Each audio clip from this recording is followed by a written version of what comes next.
fiable que les internets. Pour savoir et comprendre, Mario Dumont.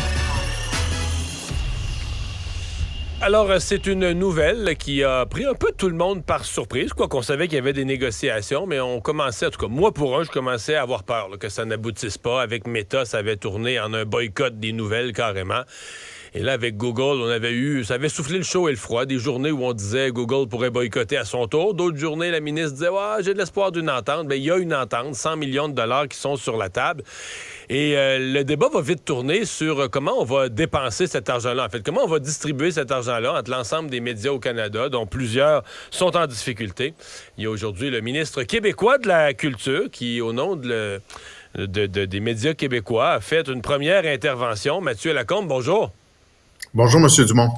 Et parlez-nous un peu de comment vous voyez ce partage. Vous pensez pas que la télé ou la radio publique déjà subventionnée devrait remettre la main dans ce bol?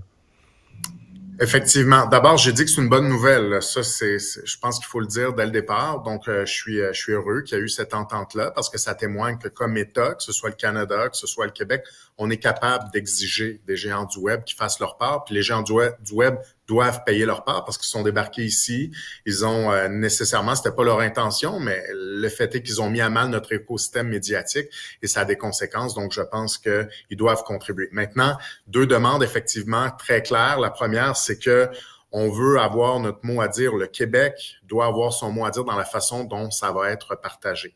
On a aussi dit on pense, je crois, que CBC Radio-Canada ne devrait pas faire partie de ce partage-là parce que ils reçoivent déjà 1,4 milliard de dollars en subventions à chaque année.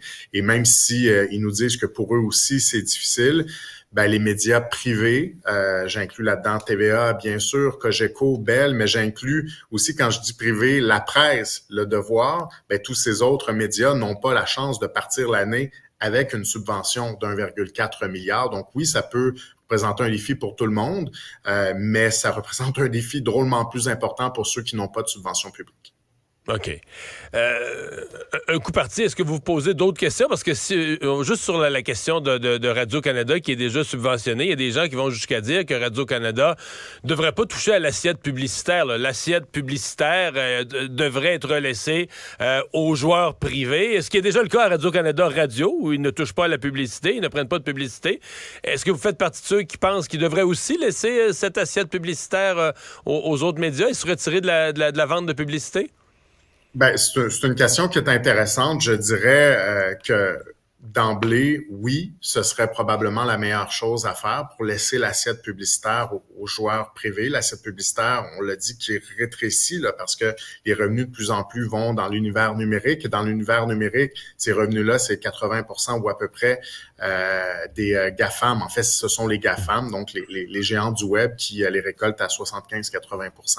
Donc, je dirais que oui. Ensuite, ça pose la question de Télé-Québec aussi, là, parce qu'on va me dire Télé-Québec est une société d'État, qui ne devrait pas aussi avoir une question à se poser à ce niveau-là. J'ai envie de dire le financement est pas dans le même univers. Là. Le financement de Télé-Québec, le financement de Radio-Canada est pas du tout au même endroit. Donc, je pense que c'est une question à se poser. Ouais. Parce que vous dites Radio-Canada ne devrait pas toucher à cette enveloppe-là. Vous êtes conscient qu'il y a, puis même on l'a entendu dans le gouvernement fédéral, parce que dans le gouvernement, il y a quand même pas mal d'alliés de Radio-Canada. On a entendu l'autre extrême, là, qu'on pourrait utiliser un critère comme, par exemple, le nombre de journalistes, là, de redistribuer l'argent au nombre de journalistes, où là, ça devient presque caricatural. Le Radio-Canada a tellement de journalistes au pied carré, je veux dire, il ramasserait à ce moment-là la plus grande part. À mon avis, Radio-Canada doit avoir plus de journalistes que tous les autres médias ensemble additionnés. Il ramasserait encore la plus grosse part de l'enveloppe. Est-ce que vous craignez cet autre extrême? Ce serait inacceptable. Monsieur Dumont, ce serait inacceptable. Je comprends. Et moi, je suis de ceux qui pensent que Radio-Canada a un rôle à jouer. Parce que il peut jouer un rôle du fait qu'il est financé avec des fonds publics, là où les médias privés jouent moins ce rôle-là. Je pense par exemple, TVA joue un rôle important dans les régions, mais à part TVA et Radio-Canada, il n'y a pas beaucoup de grandes entreprises là, qui vont dans les médias. Donc moi, je suis de ceux qui pensent que Radio-Canada a un rôle à jouer. Mais une fois que j'ai dit ça, les médias qui en arrachent le plus, ce sont nos médias privés. Et je donnais l'exemple cet après-midi à un de vos collègues dans une autre entrevue, au moment où Radio-Canada vient de terminer la construction de son nouveau siège social au centre-ville de Montréal, à la fine pointe de la technologie. C'est très beau, ils en avaient besoin. À ce moment-là, à 2 coins de rue, TVA vend le sien parce qu'il n'a plus les moyens de le garder. Bon, je comprends que c'est difficile pour tout le monde, mais comme je le disais, je pense que c'est encore plus difficile pour les entreprises privées et pour les médias privés qui sont des OBNL comme la Presse Le Devoir que pour Radio-Canada. Donc, c'est rien contre Radio-Canada, mais à un moment donné, je pense qu'on doit dire ces choses-là. Monsieur le ministre, vous avez dit que c'est une bonne nouvelle, donc je présume que vous trouvez que votre collègue à Ottawa, Pascal Saint-Onge, a fait un travail de négociation correct, honnête, réussi avec Google. Qu'est-ce qu'il y en est de Meta, là, qui là se retrouve isolé? Hier, je disais un peu méchamment, il se retrouve un peu avec le chapeau voyou écrit sur la tête. Une fois que t'es le seul là, que Google a participé, Google a dit, moi, je respecte les lois du Canada, je vais signer un chèque. Meta, qui a plutôt choisi de boycotter toutes les nouvelles du Canada. Et comment vous voyez la suite? Est-ce que ça leur met une pression? Est-ce qu'on devrait leur en mettre? C'est une bonne question. Je fais juste un petit pas de recul. Je félicite l'entente. Maintenant, est-ce qu'on a bien négocié ou pas? Je me garde une réserve parce que ce que je trouve intéressant de l'entente, c'est qu'on ait signé l'entente, que Google ait accepté de la signer avec Ottawa parce que ça veut dire quelque chose. Comme je disais tantôt, ça veut dire que comme État, on a cette légitimité et ça vient créer un précédent que je trouve très intéressant et important. Ça, c'est une chose. Maintenant, Google avait déjà des ententes avec plusieurs médias. Combien ça représentait au total, je ne le sais pas. C'est pas une information qui est publique ou c'est une information que je n'ai pas du moins. Maintenant, une entente de 100 millions annuellement comme ça, est-ce que c'est beaucoup plus que ce qu'on avait avant? Je n'ai pas cette information-là. Quand je l'aurai, je pourrais dire si finalement c'est honnête, une bonne décision ou pas, puis à quel point ça l'est. Mais parlant de Meta, je pense que oui, effectivement, ça fait bien mal paraître Meta aux yeux de bien des gens, mais la vérité, M. Dumont, c'est que Meta n'a pas besoin de nous. Meta n'a carrément pas besoin de nous et c'est ce qui était risqué dans la stratégie de négociation du fédéral. Heureusement, ça s'est bien terminé avec Google, mais c'est ce qui était risqué d'arriver et de leur dire, vous avez besoin de notre contenu, vous le publiez, vous devez nous rémunérer. La vérité, c'est qu'ils n'ont pas besoin de nous et ils le prouvent. Là. Moi, je suis pas tellement certain qu'ils ont perdu beaucoup de revenus en bloquant les nouvelles, mais nos médias ont perdu beaucoup d'accès là, aux citoyens puis ont perdu un bon moyen de faire circuler leurs articles. Est-ce que la CAQ va continuer de boycotter Facebook?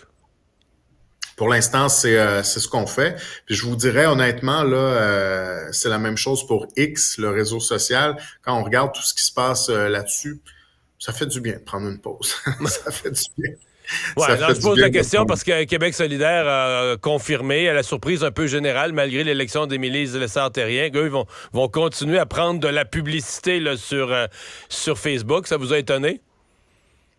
Ça m'étonne depuis le départ parce que vous savez, Québec solidaire, et j'apprécie là, individuellement les collègues qui sont là, mais j'ai pas le choix de dire que c'est fait ce que je dis et pas ce que je fais. Par exemple, quand ils nous parlent d'environnement avec raison, ils nous disent tous les gestes comptent. On doit en faire plus ici au Québec, même si c'est une goutte d'eau à l'univers, à l'échelle planétaire, parce qu'on doit montrer l'exemple. On doit être solidaire, on doit le faire. C'est vrai. Maintenant, quand on parle des géants du web, ils nous disent que nous, on le fasse, ça change rien.